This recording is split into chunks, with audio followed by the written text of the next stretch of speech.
What's going on, Soul Tribe? I salute the divinity in you, and welcome to my channel, Alchemist. Justin here, and bringing a little nugget to add to the Soul Tribe archive.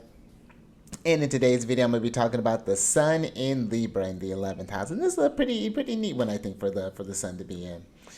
Now, when you talk about that bright old sun, the nature of the sun, it's what gives the chart life. I think that it's what's given this body life. This is I think of like the soul. When we're talking about the sun, I think in a real kind of easy way to conceptualize it, that higher light of the mind, the thing that gives us action and purpose, and that helps us, when we're in that light, can lead to the sense of leadership, that can lead others, lead the crowds, that people look up to in a sense. There's a kingliness that can come with the sun.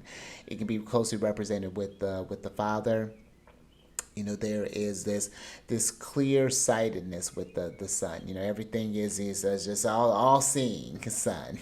So yeah, it's great, and especially if you have a day chart. The sun is going to be the sect light of that chart. So that's something that you're going to want to really kind of pay attention to, that have a good relationship with that sun. Now, when we're talking about Libra, Libra is ruled by Venus, and they are the cardinal air sign, and they're active or yang in nature. When I think about that Venusian energy just in action, I think of one, just of course, of like music. I think that there's Venus wants to bring harmony and balance, and so there is, I think, a natural tact and charm with Libra. I think that they have a way, like the air signs do, to bring people together, to socialize, to exchange information, to have those sort of like creative kind of, I love bantering with Libra. There's this elegance, I think, that Venus kind of bestows upon them, upon that energy, that frequency. And so it's really interesting to see it in action. I think too, that ability to hold space for conflicting views, to be able to play devil's advocate and things like that too. And I think that there's a good sense of justice with Libra, wanting to see fairness. I think that that's something that comes through, again, just in general, I think, when we're talking about kind of Libra placements there. And then when you talk about the 11th house in ancient astrology was known as the house of good spirits, so we love that. And it's one of the succeeding houses. And some of the themes that it's going to cover are going to deal with like your friends, groups, alliances, hopes, dreams, and kind of like aspirations. This can get into like benefactors, patrons. It's a really nice house, when we're thinking about those sort of like organizations and things like that. So when we're working with this placement, a few things to consider. One, you would have a Sag rising by whole sign, and you're going to want to look to Venus, because Venus is going to import the themes of this house and of the sixth house to wherever Venus is. So that's something to keep in mind. And it's always within a couple of degrees, either two signs before or after the sun, or in the same sign. So that's something also to consider. And then the sun is going to import the themes of the ninth house to this house, which deal with like travels, foreign places, foreigners, education, beliefs, spirituality, kind of divination, astrology. That's going to be some of the themes. Law, that get into the ninth house. So one thing that, kind of thinking about with this placement, I could absolutely see this as one who could be like a really good leader, especially, for example, let's say in the workspace. Now, the one challenge I would think, considering that Venus is ruling that sixth house, which also can deal with like enemies, illnesses, injuries, subordinates, work. I don't know if I actually had mentioned that, but work, things like that, small pets.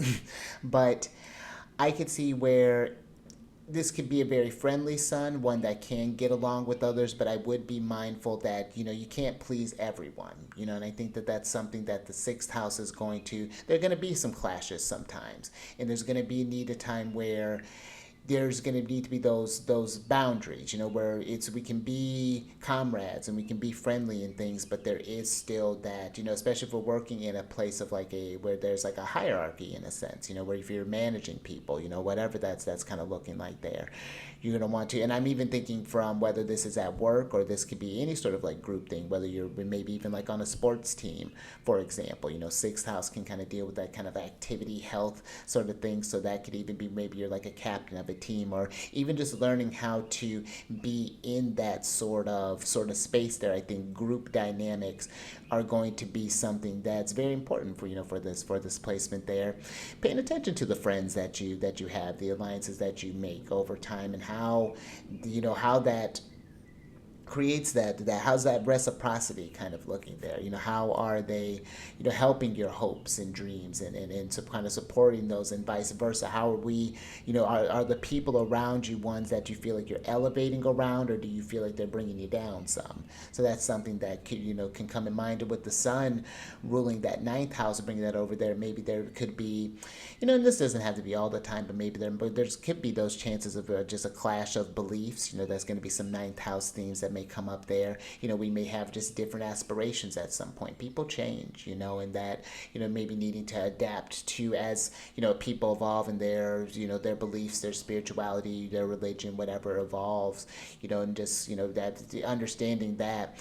There could even be too, maybe working with people that are from just a different place from you. Maybe you're learning like a different language, possibly working in another country. This could get into Sun in Libra as a teacher, absolutely. Some kind of educator, definitely professor, whatever that's looking like. I think that would be a really great one for this placement. I could even see like some kind of like law, something, and maybe even like kind of like politics, things along those lines. I think would be a really good representation for that kind of sun in Libra.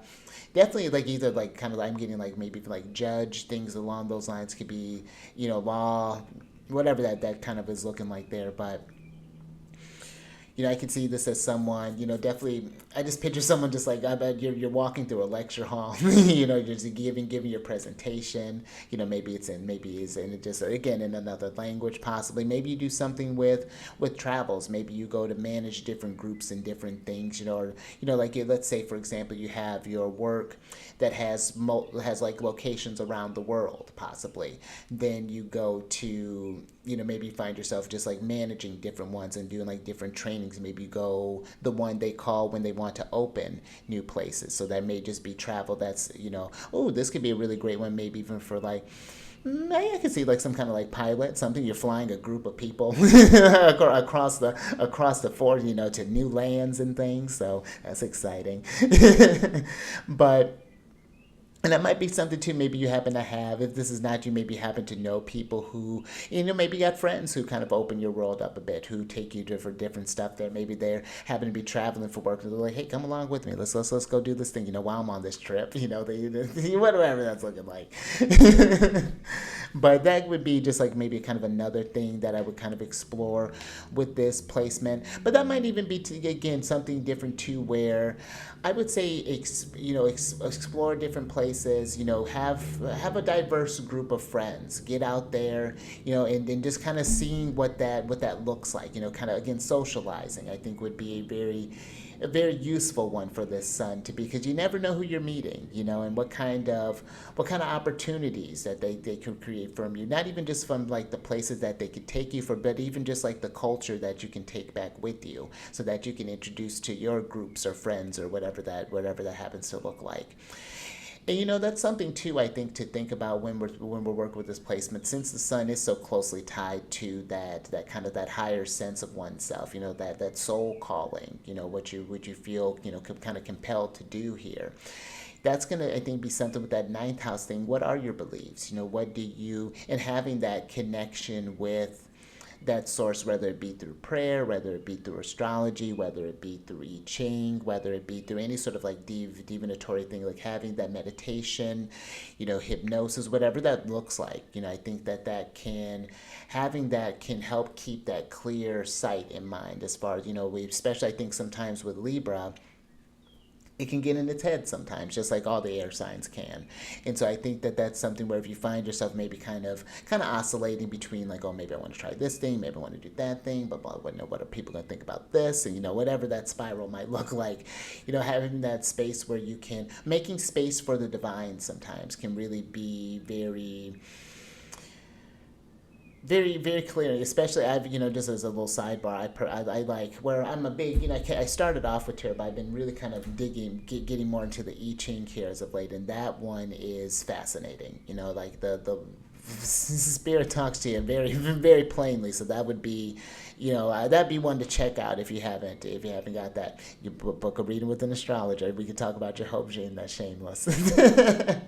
But yeah, but that would be just some kind of basic things that I would kind of talk about with someone with this placement. You definitely need the whole chart to get a better idea of how this could show up there for you. But if you have this placement, know someone who's working with this placement, down in the comment section, let us know how this has showed up for you. I'm always fascinated to see how this is. I mean, it's incredible sometimes the ways that these things can show up there in ways that you wouldn't think that they would show up. And if that's something where if you want to get to know these placements more, down in the description box, there's a link to book a consultation with me. And if you have any questions about the services that I provide, my email's down there as well, so definitely feel free to reach out. But there's also a link for my Patreon where I have a couple of tiers one for a podcast that I do the most auspicious elections for each month, and so that's one. And then the other one gets you the access to that podcast plus a personalized monthly transit report from me where I talk about different things, different dates and things to look out for, what some themes that may come up there, and just how to navigate those energies there. And then there's a couple of playlists, one for Celestial News Monthly, which just talks about where the sun and the other classical planets are transiting, what signs are going to be most affected, and how to most practically work with those energies. And the other one is the lunar shenanigans, and that just goes over the astrology of the moon for the week, what sign it's in, what phase it's in when it happens to go void of course, and just to get a general feel of the energies of the week as the moon is having these different conversations with the celestial bodies and kind of distributing those energies down to earth. So all that good stuff there for you. But until next time, stay mindful out there, keep raising that vibration through the roof, and I will catch you on the next one. Later.